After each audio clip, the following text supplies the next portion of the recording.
¿Qué tal, chicos? ¿Cómo están? ¿Me escuchan? ¿Todo bien? Bien, buenísimo. Bueno, vamos a ver hoy entonces extinción, ¿sí? Extinción de la persona humana. Vamos a ver algunas características fundamentales.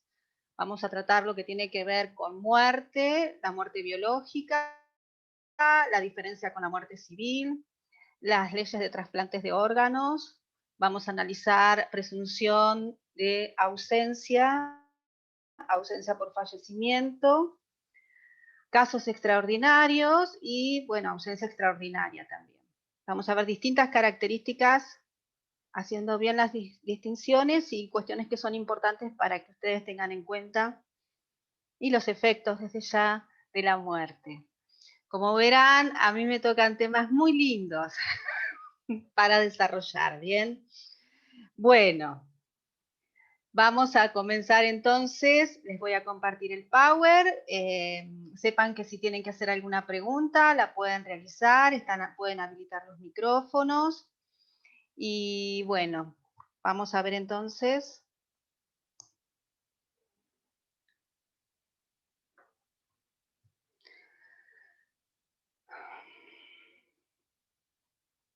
Bien, bueno, cuando hablamos de la muerte, el Código Civil la define como el fin de la existencia, ¿sí? Está definida en lo que sería el artículo 93 del Código Civil y Comercial. Antes se hacía referencia a muerte natural, que quiere decir muerte biológica. Y si tenemos que pensar o sea, no define muerte, o sea, me voy a detener acá. No nos dice qué es la muerte, sino que al definirla nos está diciendo el efecto que produce, que es el fin de la existencia, ¿sí?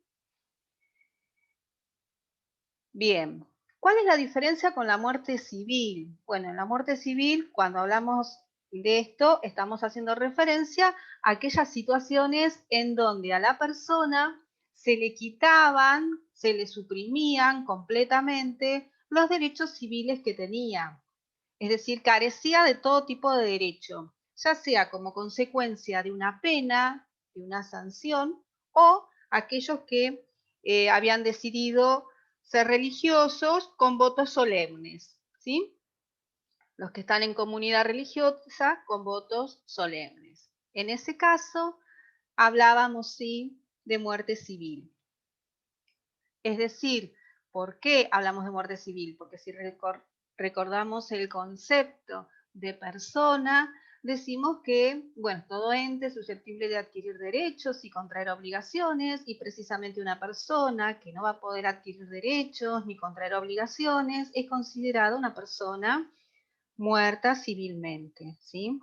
Actualmente no hablamos de personas que tienen muerte civil. Este término estaba empleado en el Código Civil anterior. Tema aparte merece la comprobación de la muerte, es decir, cómo sabemos que la persona ha fallecido concretamente. Bueno, en este tema es lógico que el código lo va a remitir a los estándares médicos, es decir, a los parámetros que establecen los médicos, la medicina, para determinar cuándo una persona ha fallecido. Distinta es la situación que se presenta cuando hablamos de ablación de órganos o trasplante de órganos. En esos casos, la normativa ha tratado de ir perfilando, definiendo criterios médicos. ¿Cómo se prueba la muerte, la comprobación de la muerte? Bueno, vamos a necesitar ese certificado médico sobre el cadáver, el certificado médico que extiende, como les dije, el profesional idóneo, y la partida de defunción, el acta de defunción, donde consta en el registro civil el fallecimiento de la persona. Actualmente se presume que el fallecido está dispuesto a que pueda ser dador de órganos, salvo que hubiera manifestado lo contrario. Antes era distinta esta presunción, hoy estamos diciendo que se presume que la persona es dadora de órganos, salvo manifestación en contrario. Cuando analizamos las distintas situaciones que se han dado, bien con relación a las definiciones, vamos a ver que tenemos, por ejemplo, distintos momentos de cómo fue atravesando o cómo se fue legislando cuando una persona se considera que ha fallecido. Y estos criterios, bueno, tenemos la ley de trasplantes, la ley 27.447 del año 2018, también la ley 21.541, que esta ley hacía referencia a funciones, o sea, cuando han cesado las funciones encefálicas en forma irreversible, la característica fundamental es que sea irreversible desde ya y que haya sido verificado por equipo médico. Después tenemos, si empezamos a ver las distintas normativas, tenemos la ley 24.193 del año 93, en donde lo que se hacía era verificar la falta de estos signos durante 6 horas para que se pueda constatar el fallecimiento. Esto estaba establecido en el artículo 23.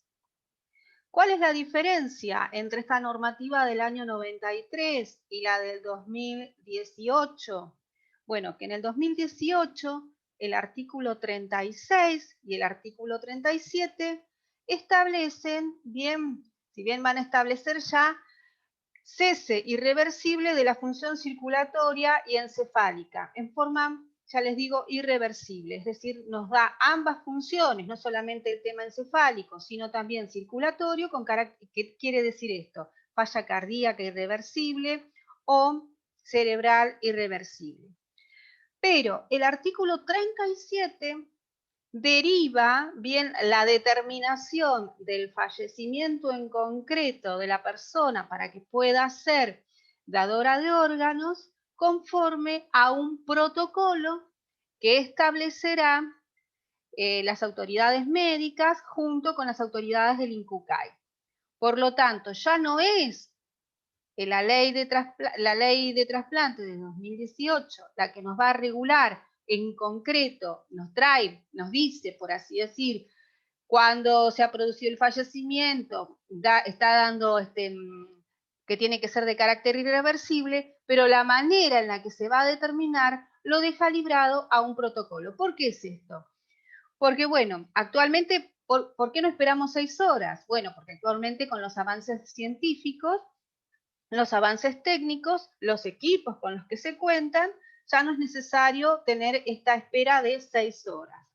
Por el otro lado, en cuanto a las características puntuales, la manera en la que se va a realizar la ablación, las circunstancias puntuales, está bien que lo remita a un protocolo porque es un tema específico que excede lo que tiene que ver con una disposición de un código civil o con una ley, sino que se basa exclusivamente en criterios médicos. Y estos criterios médicos son cambiantes. La resolución actualmente lo tenemos establecido en la resolución 716 del 2019, donde nos establece que cómo se va a proceder a la certificación del fallecimiento y establece, ¿no es cierto?, dentro de sus consideraciones, la necesidad de que haya 2 médicos, que habla de que sean neurólogos, neurocirujanos, establece qué tipo de médicos van a ser y trae, por así decir, parámetros específicos y concretos que tienen que ver con cuestiones médicas y criterios médicos que se establecen a los fines de poder determinar que la persona está en condiciones de que se puedan realizar la extracción, el trasplante de los órganos a quienes estén necesitando. Ha tenido críticas desde ya, esto de no tener que esperar, como yo les decía, las 6 horas, como también la regulación mediante un protocolo al cual se remite, pero así es como ha quedado legislado. Bien, cuando hablamos de muerte, decimos que el concepto de muerte es considerado como un hecho biológico y que se integra con una mirada filosófica, ética, moral y religiosa. Bien, a mí lo que me interesa avanzar tiene que ver con la conmoriencia, es decir, con aquella situación en donde varias personas han fallecido en un mismo acto, en una circunstancia tal en la cual no se puede determinar, ¿sí?, el momento en el que cada una ha fallecido. Por ejemplo, imaginemos que en un vehículo va una familia y sufren un accidente. Según cómo establezcamos quién falleció primero, cómo se va a producir la vocación sucesoria de quienes estaban en el vehículo. Por ejemplo, los abuelos, los hijos y los nietos, ¿no? Si fallecieron primero los abuelos, la situación le van a heredar, ¿no es cierto?, los hijos. Ahora, si los hijos fallecieron, sería diferente, porque los ascendientes. Y si hay nietos a su vez, entonces, o si hubiera varios hermanos, o si va un matrimonio y muere uno de los cónyuges y el otro falleció después y tiene otros hijos, es necesario determinar con pautas claras y concretas cuál falleció primero. Cuando esto no es posible, no solamente porque se traten de familiares y tengan vocación sucesoria, sino aún no tratándose de familiares, en este tipo de circunstancias se establece que todos han fallecido en el mismo acto, ¿sí? Entonces, en ese caso, hablamos de conmoriencia. Cuando las personas, un grupo de personas, un conjunto de personas han fallecido en el mismo instante, en un desastre común, y no se puede determinar bien concretamente cuál ha sido el orden en el cual fallecieron, quién falleció primero y quién falleció después.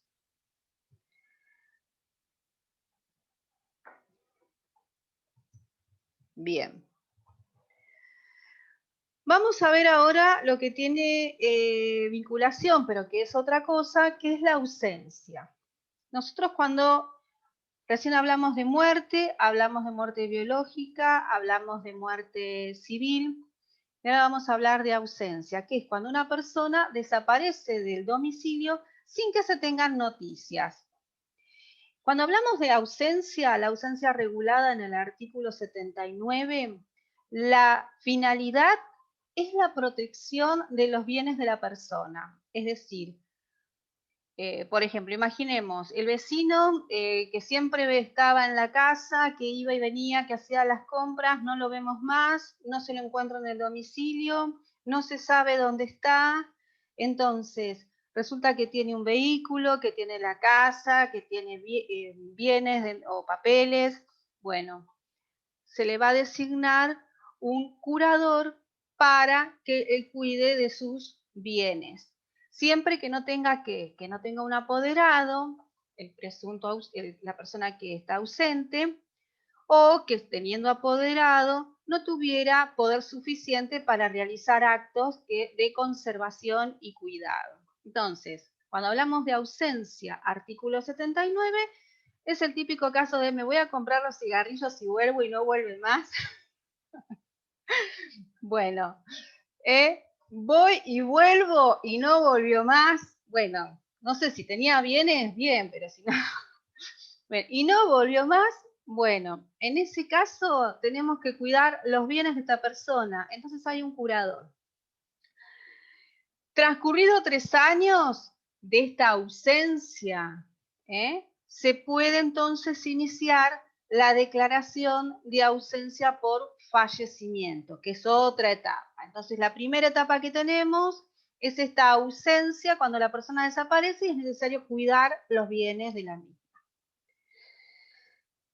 ¿Quiénes estarían legitimados? Bueno, decimos toda persona que tenga interés, el Ministerio Público, los ascendientes, descendientes, cónyuges. ¿Quién va a ser el competente, el juez competente? Cuando hablamos de juez competente, ¿qué estamos queriendo decir? Ante qué juzgado vamos a plantear esta ausencia? ¿Sí? ¿Por qué? ¿Por qué les estoy diciendo vamos a plantear esta ausencia? Porque la ausencia por sí sola no nos va a permitir que se le designe un curador. Vamos a necesitar que se inicie una presentación judicial y así se designa curador. Bien. Alguno de ustedes tal vez esté pensando, ¿y quién va a ser el curador? Bueno, el curador podría ser alguna de las personas interesadas que se le asigne este rol, o puede ser de una lista que hay en los juzgados, o sea, muchos abogados se anotan como curadores para que cuando se presentan causas donde no hay personas o no hay familiares que puedan ser designados curadores, se los designe. Y van a tener este rol que va a ser cuidar y administrar los bienes de esta persona ausente. Entonces, esa presentación judicial que se va a hacer, ¿quién la va a hacer? Bien, esta persona que tenga interés. ¿Cuál va a ser el juez competente? El del domicilio del ausente. Puede ser también donde se encuentran los bienes, bien, y si tiene bienes en distintas jurisdicciones, Mar del Plata, Capital Federal, Bahía Blanca, bueno, el que se haya prevenido, es decir, el que haya tomado conocimiento.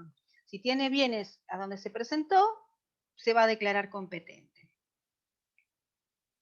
Una cuestión importante tiene que ver con que me voy a fumar y vuelvo, y voy a comprar cigarrillos y vuelvo, y no vuelve más. Bien, esto que les estaba diciendo, que esta declaración de ausencia no va a generar la suspensión de la responsabilidad parental. Y aquí estamos hablando de todo lo que las obligaciones derivadas por este vínculo de los padres hacia los hijos, ya sea tema de alimentos, tema de derechos, obligaciones que pesan como consecuencia de las relaciones y vínculos familiares. Es decir, que por más que diga voy a comprar cigarrillos y no vuelve más, se va a tener que hacer cargo, van a seguir estas obligaciones. Difícilmente esté tan bien escondido. Bien. Ahora, esa ausencia, si se torna prolongada, le vamos a poner un límite, 3 años, vamos a poder hablar de presunción de fallecimiento. Y es lo que nos trae el artículo 85, ¿sí? Esa ausencia prolongada, bien. No sé si lo quieres leer, Nadia, así descanso un poquito. ¿Estás con el código ahí? Sí, profesora. Bien. 85. Y ustedes descansan también un poco, ¿sí?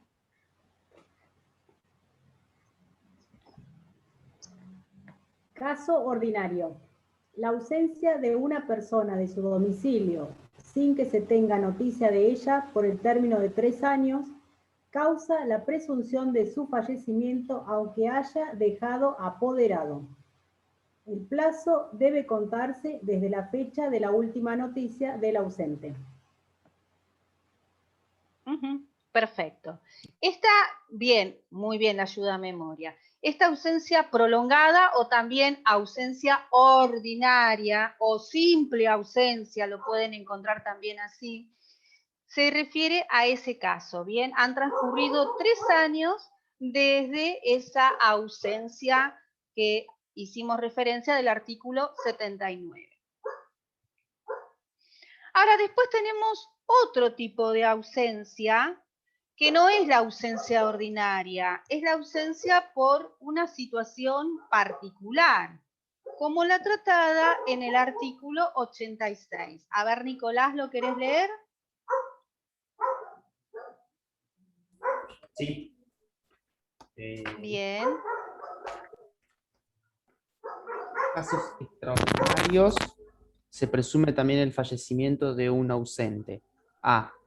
Si por última vez se encontró en el lugar de un incendio, terremoto, acción de guerra u otro suceso semejante susceptible de ocasionar la muerte, o participó de una actividad que implique el mismo riesgo, y no se tiene noticia de él por el término de 2 años, contado desde el día en Ahí me que el detengo. suceso ocurrió. Bien, no se tienen noticias de él, se encontraba en un lugar y entonces acá vamos a tomar 2 años desde el momento en que ocurrió el suceso.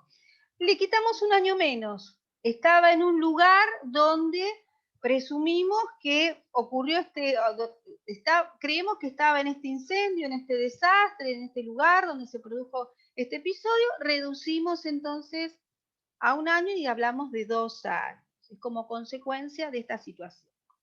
Ahora después tenemos el otro caso, que es el que está tratado en el artículo 86, y ya nos habla de un caso extraordinario, que todos lo vamos a poder ejemplificar concretamente, y es el del artículo 86. ¿Quién lo quiere leer? Que nos habla de 6 meses, habla de un buque, embarcación, en la cual la persona se encontraba, no cabe duda, y que no se tiene, o sea, ha ocurrido una situación donde se sabe que como consecuencia de ella no quedan dudas en cierta medida de que han fallecido. ¿Quién lo quiere leer? ¿Nadia? ¿No? ¿El 86? Dale. ¿O quién lo quiere leer? Profesora Marcia. Ay, no veo tu nombre. Marcia. Marcia, sí, Marcia. Si encontrándose, Bien, vamos, Marcia. ¿Leo? Si encontrándose en un buque o Sí, aeronave, perfecto. si encontrándose en un buque o aeronave naufragados o perdidos, no se tuviese noticia de su existencia por el término de 6 meses, desde el día en que sucedió, desde que el suceso ocurrió o pudo haber ocurrido. Perfecto. Entonces, son situaciones diferentes. Acá recuerden que dice encontrándose. O sea, ya tenemos la afirmación de que la persona estaba en ese buque, en esa embarcación, en esa aeronave. Eso ya lo tenemos acreditado. Estaba ahí. Bien, yo tengo que acreditar que la persona estaba en ese buque, en esa aeronave. Y han transcurrido 6 meses. ¿Querés preguntar algo, Nicolás? Es por eso justamente que bajaron el tiempo a 6 meses, porque ya se sabe. Exacto. Ya se sabe que estaba ahí. ¿Sí? El otro, no creemos que, o sea, presumimos que estaba en ese lugar, en esa cercanía, en ese entorno, pero acá ya decimos encontrándose. Tenemos, por lo tanto, muerte biológica, muerte civil, las distintas regulaciones o definiciones de cuándo ocurre la muerte para poder ser una persona que se encuentra fallecida o declarada fallecida, dadora de órganos y se produzca la ablación de órganos. La regulación como está hoy a través de un protocolo. La ausencia simple, ausencia ordinaria, ausencia que estamos hablando como consecuencia de alguna situación puntual y la ausencia como caso extraordinario con los distintos plazos que nos van dando.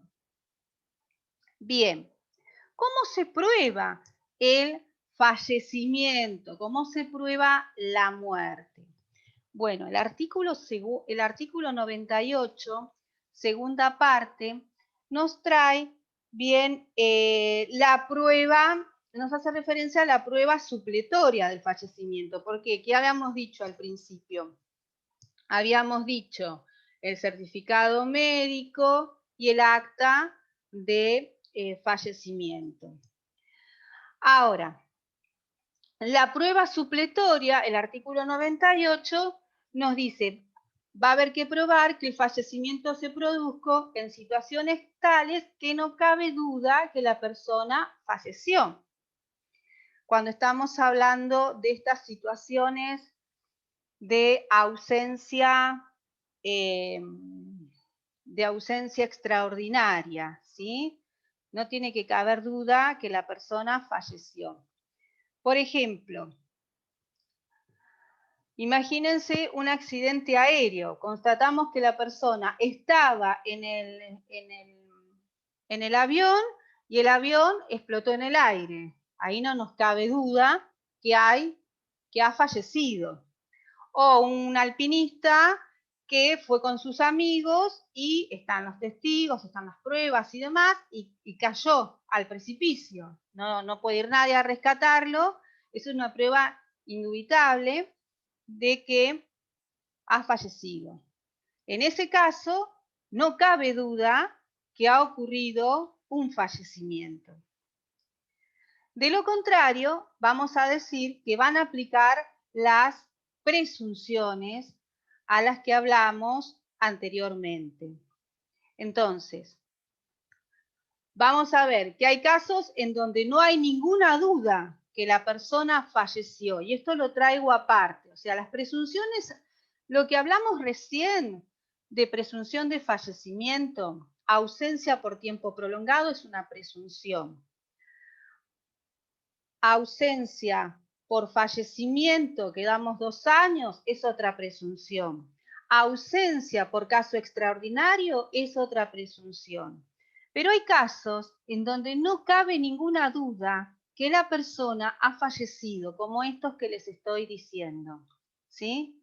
Entonces, en ese caso se va a realizar, sí, hay que hacer alguna presentación judicial, ¿para qué? Para acreditar concretamente que la persona estaba haciendo tal acto y se va a declarar la sentencia del fallecimiento. Pero en este caso que les estoy diciendo, estaba en el avión y el avión explotó en el aire, estaba haciendo alpinismo y cayó al precipicio.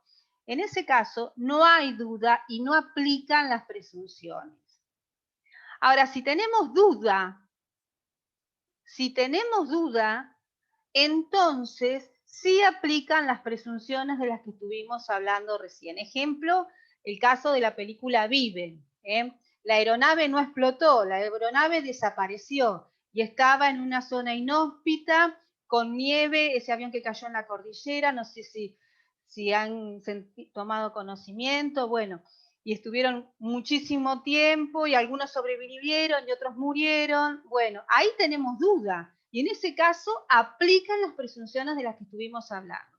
Pero si yo no tengo duda, ¿bien? ¿Qué pasa? ¿Se murió? No, igualmente voy a tener que hacer una presentación en el sentido de decir, bueno, sí, falleció, pasó esto, pero voy a tener que probar que estaba en el avión o voy a tener que solicitar que se lo declare fallecido, pero no van a aplicar las presunciones. Esto es importantísimo, ¿sí? ¿Está bien, Nadia? Entonces, que estás atenta, buenísimo.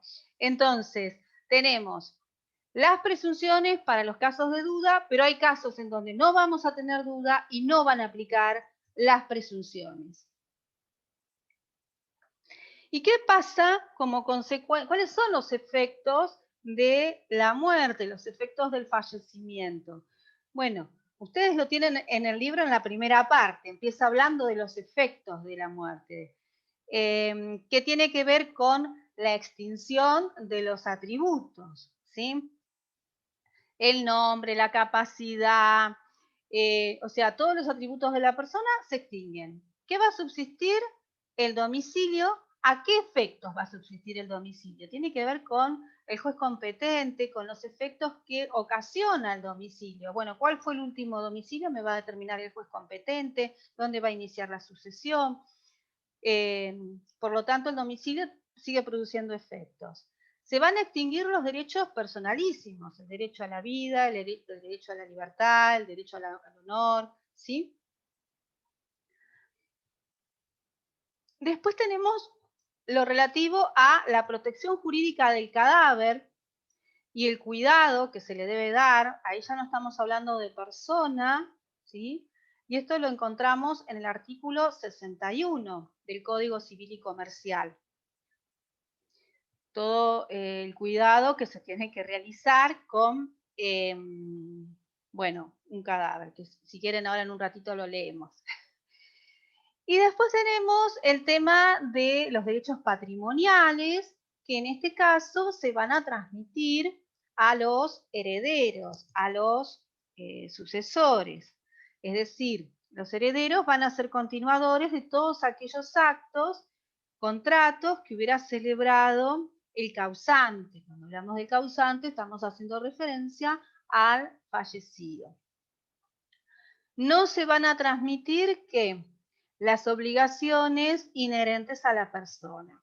Cuando hablamos, por ejemplo, de obligaciones inherentes a las personas, nos estamos refiriendo a, por ejemplo, yo le encargo a un pintor renombrado que realice un cuadro y bueno, me interesa contratarlo a él. Él muere, no le voy a decir a los herederos que hagan el cuadro, a menos que los herederos fueran también tan destacados y reconocidos como su padre, por ejemplo, fallecido.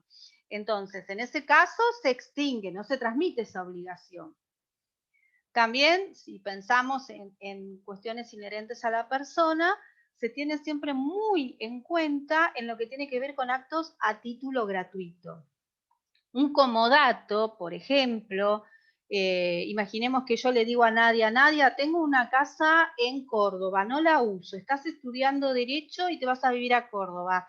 Yo te la dejo para que vayas a estudiar en el invierno, no hay ningún problema, y le firmo un comodato. Bueno, Nadia, no te quiero pasar a otro mundo, perdón. Bueno, ocurre algo, otra Nadia. Vamos. No quiero limpiar alumnos, ¿no? Bien. Otra Nadia, perdón. Bien, hago así. Bien, los herederos de esa Nadia no podrían pretender continuar beneficiándose con ese contrato a título gratuito, porque yo solamente quise beneficiar a esa Nadia. Bien. Lo mismo ocurre con el usufructo. Vieron que muchas personas dicen, no, ¿para qué vas a hacer, vas a dejar los bienes así? Así una donación, así no tenés que hacer sucesión, le dicen. Entonces hacen la donación con lo que sería reserva de usufructo. ¿Qué es la reserva de usufructo? Significa que como titular registral quedarían, por ejemplo, los hijos, y en el uso de por vida de la propiedad la tienen los padres. Entonces, ante el fallecimiento de los padres, se consolida la propiedad en los hijos. Este usufructo, bien, en este caso podría ser con relación a los padres, pero puede ser una tía o un sobrino, un particular que establezca un usufructo, pero bien, ¿qué quiero decir con esto? Que el fallecimiento del beneficiario del usufructo, del uso y habitación, no se transmite a los herederos ese uso y habitación.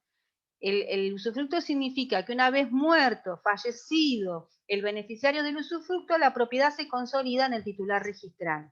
No se hereda la caridad, sino nunca más consolidaría la propiedad el titular registral.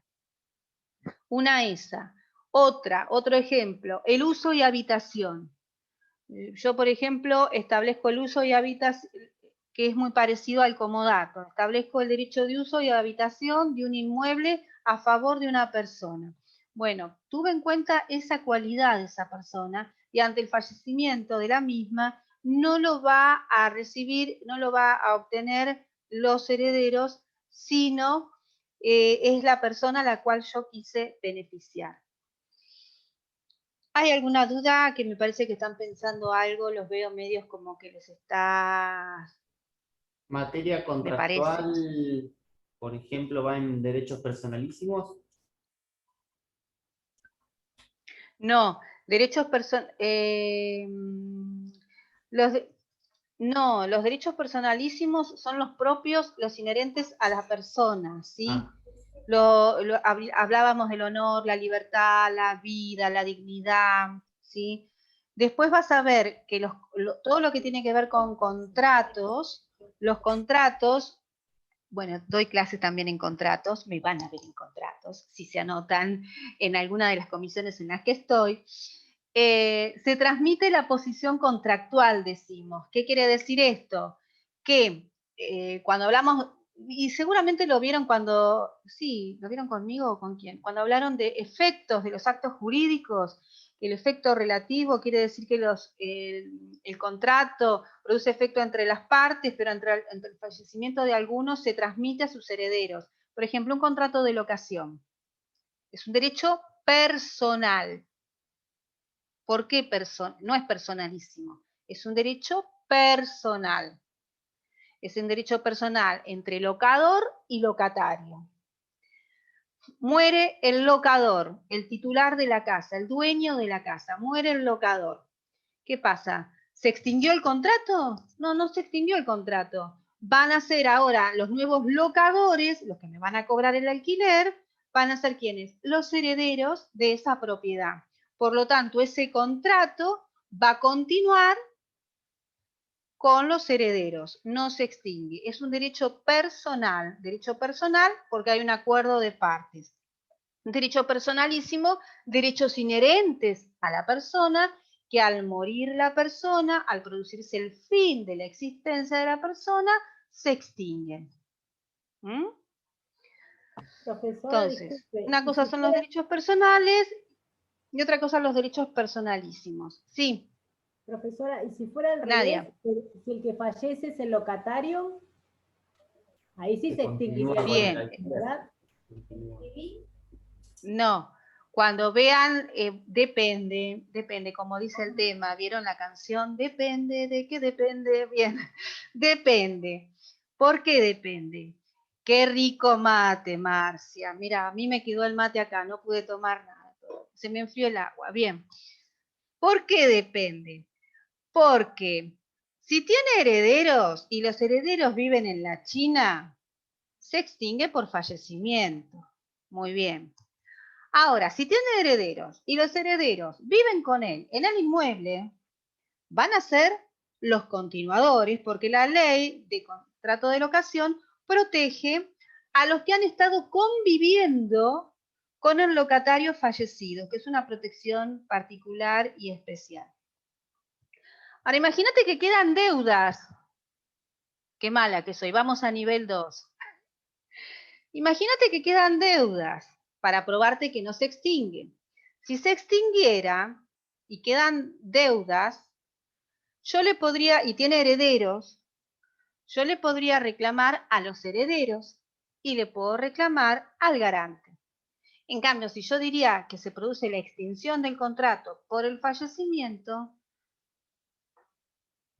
o sea, cesa el contrato, pero tengo a quien reclamarle esas obligaciones pendientes a los herederos. Le transmito el patrimonio, le transmito El la... artículo segundo de la Noruega se debe correcto. El artículo segundo lo que pone el Word, porque venía acá. Nos invadieron de otra comisión. Bien, el espíritu está presente. Hablando del fallecimiento y de la muerte, se hizo presente. Hoy vine jocosa, chicos. ¿Qué va a ser? Hay que reírse un poco, si no estamos listos. Estamos listos. Bien. Bien. Entonces, ante el fallecimiento, bien, ¿qué va a pasar? Que no el contrato, o sea, la mayoría de los contratos, si son acá yo para que ustedes no se confundan. Nosotros tenemos derechos personalísimos que son inherentes a la persona y esos derechos inherentes a la persona ante el fallecimiento se extinguen. Tenemos los derechos personales, que son todas aquellas cuestiones que yo puedo acordar con otra persona consensualmente, que ante el fallecimiento se trasladan a los herederos y los herederos van a tener que responder. Bien, después, si el contrato cada contrato es particular, hay contratos que no van a poder seguir sobreviviendo, aunque haya fallecido, aunque estén los herederos, y otros que no van a ser causal de extinción. ¿Por qué? Porque dentro de los efectos relativos de los actos jurídicos está que los actos jurídicos producen efecto entre las partes y sus sucesores. Por lo tanto, continúa vivo ese acto jurídico, continúa vivo ese contrato, salvo situaciones particulares donde la ley me dice que no van a poder continuar o donde las partes lo hubieran pactado así. ¿Cuándo la ley me dice que no puede continuar? Cuando haya tenido en cuenta la calidad inherente de la persona, el tema del pintor de cuadros, no el pintor de paredes, pintor de cuadros, bien, una obra artística, el tema del comodato con la otra Nadia, el tema de el uso y habitación, el usufructo, ¿tá? En ese caso, como quise beneficiar a una persona, aunque sea un derecho personal, lo acordamos y demás, sí ahí, porque es inherente a la persona, tuve en cuenta a esa persona y no a otra que la quise beneficiar, ahí se extingue el contrato. Derechos personalísimos es una cosa, derechos personales es otra, y cuestiones de derechos personales inherentes a la persona, ahí se extinguen con la muerte. ¿Tá? Bien, esto ya lo vimos, esto no, esto ya lo vimos. Bien.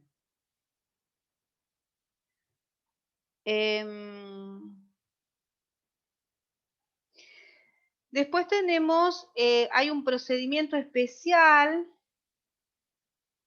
Sí, el procedimiento especial que tiene que ver con ese juicio, porque todo esto es mediante una presentación judicial de la ausencia con presunción de fallecimiento y después cuando se declara concretamente el fallecimiento. El artículo 88 nos trae lo que sería cómo se realiza ese procedimiento, se va a citar al defensor de ausentes, va a estar el curador, y acá tengamos en cuenta, el curador lo que hace es proteger y cuidar los bienes. El defensor ahí ya ocupa el rol del abogado de la persona que aparentemente habría fallecido, ¿sí? Se van a publicar edictos, o sea, la manera de dar publicidad que se inicia un juicio por ausencia, por fallecimiento, por esta ausencia prolongada. Después tenemos la declaración de ausencia y vamos a tener posteriormente, una vez que hayan transcurrido los plazos establecidos, acuérdense que vamos a tener que esperar estos 2 años o estos 3 años o los 6 meses, según en qué situación estemos, la inscripción en el registro de capacidad de las personas. Ahora, esta sentencia, a ver, acá está. Esta sentencia, bueno, el artículo 90 dice, el día presunto, va a tener que contener el día presunto del fallecimiento, pero lo importante que yo les quería decir es que no causa estado. ¿Qué quiere decir esto? Que no hace cosa juzgada, que puede ser revisada, ¿sí? El día presunto, entonces, o sea, vamos a tener un procedimiento que va a declarar, ¿no es cierto?, este fallecimiento. Primero tenemos que dejar pasar el plazo de la ausencia, iniciar la ausencia, dejar pasar el plazo de la ausencia, después tenemos la declaración de fallecimiento. La inscripción concreta va a tener la fecha, el último día del primer año y medio en la ausencia ordinaria. En la ausencia extraordinaria, el día del suceso, yo cuando hablo de ausencia extraordinaria enseguida pienso en lo que sería el Ara San Juan, y esos 6 meses. El último día en el que se tuvo noticias del buque embarcación, este sería el caso extraordinario particular. Este es el de los 6 meses. Acuérdense, ausencia ordinaria es la simple ausencia, voy a comprar los cigarrillos y vengo. Ausencia extraordinaria, se encontraba en la cercanía del desastre del lugar, el día del suceso. Caso extraordinario, el último día en el que se tuvo noticias del buque o embarcación. es ese en el que estaba en ese lugar y no es que dudo si se encontraba. Ahí, acá ya digo se encontraba y la ley me habla de 6 meses. Es importante que la sentencia traiga la hora. ¿Por qué? Por el tema del orden de la vocación hereditaria. Entonces tiene que contener la hora, porque capaz que en otro accidente, ese mismo día, falleció otra persona que está, qué desgracia, a mí me toca hablar de estos temas, ¿bien? Bien, entonces tiene que traer la hora la sentencia. Y si no se puede determinar la hora, va a ser la última hora en el que finaliza el día que se estableció. Se estableció que el fallecimiento ocurrió el 1 de septiembre del 2019, bueno, va a ser a las 23 horas, la última hora, 23 horas del día 21 de septiembre del 2019. ¿Está? Entonces, si no se puede establecer la hora, va a ser la hora en la que expira, dice, el día que se tuvo en cuenta el fallecimiento. Y acá van a tener lo que sería un periodo de prenotación. El periodo de prenotación, ¿qué significa? Significa que durante 5 años no se pueden disponer de los bienes. Va a haber seguramente, va a contener